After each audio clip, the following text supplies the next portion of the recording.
My name's Dave Gimmel and I've come all the way from Bognor Regis to be here this evening. It's quite a rough town, you've got to watch your back, but you do know when things have gone seriously wrong, when the people you're avoiding on the streets aren't 6'2" with biceps, but are 4 foot going around on BMXs or skateboards. And I'm not talking about dwarfs with a passion for extreme sports. That's a subject we can discuss another evening. Right now I'm talking about kids today who are out of control. This is a subject matter I'm very passionate about, as I am a youth leader and it's my job to get these kids back on the straight and narrow ASAP. And to give you a taste of what I'm talking about, I have started a journal logging my day-to-day interactions with the kids on the streets. Check this out. June 5th, returning from the co-op, a 5-year-old standing at a bus stop calls out, "Look over there. Here comes a gigantic walking wall of piss." Real words from real kids leaving real casualties on the streets, and you're bloody looking at one. Alright? Another one is, instead of BFG, BRG, here comes the big retarded giants. This one is evidence that these kids are on hardcore hallucinogenic drugs. Quickly look. Here comes the demented giraffe pretending to be a human being by wearing a blonde wig. You can't fool us, take off your wig. What is the solution to the problems here? I'll tell you. One thing we need to start realising is that these kids aren't really angry at us. Deep down inside, the people they're really angry with is mum and dad. They're merely projecting their feelings of frustration onto us. So when I get a kid swaggering into the youth centre, giving it all this, shouting at me, "What are you looking at, you overgrown big blonde yeti in your pedo-style knitwear?" I immediately don what I like to call the father mask. It's my own creation, and the mask takes Dave Gimmel out of the equation and allows the youth to do battle with dad.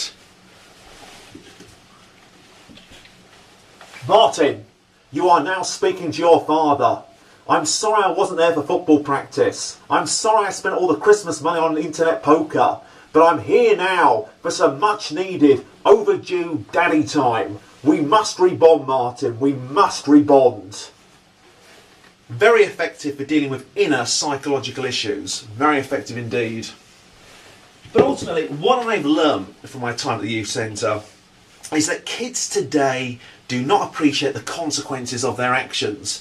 For instance, last year, some of the lads thought it'd be a bit of a giggle to contaminate my afternoon Earl Grey tea with lysergic acid, betterly known as the rave drug LSD. What seemed like a matter of seconds, I found myself staggering down the high street on an acid trip. You know, chasing the drug dragon, which in my case turned out to be a chain-smoking OAP or a mobility scooter. I mean, I must have been following her for hours. After that, things got seriously hallucinogenic when suddenly, out of the blue, this hypnotising bright gold firework display just appears right in front of me. This shower of bright yellow sparks just start igniting into the air.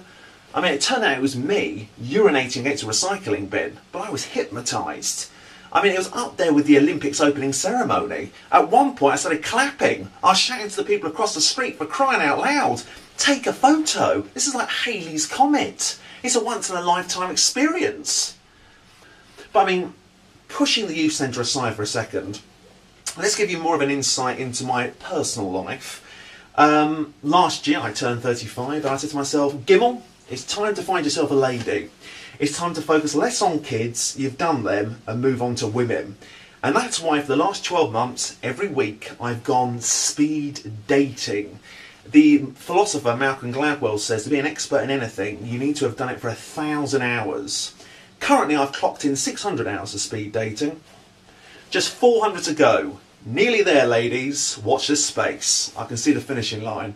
But in that time I have learned that to properly grab the imagination of the female during conversation, it's important to place an epic image within their minds. One that is both romantic but also action-packed. And that's why at the end of every date I give the female full eye contact and say, "I am the pilot of my own destiny and I'm going to fly my Boeing 747 right into your Twin Towers. I'm going to rock you to your very foundations and then transport us both to Nirvana."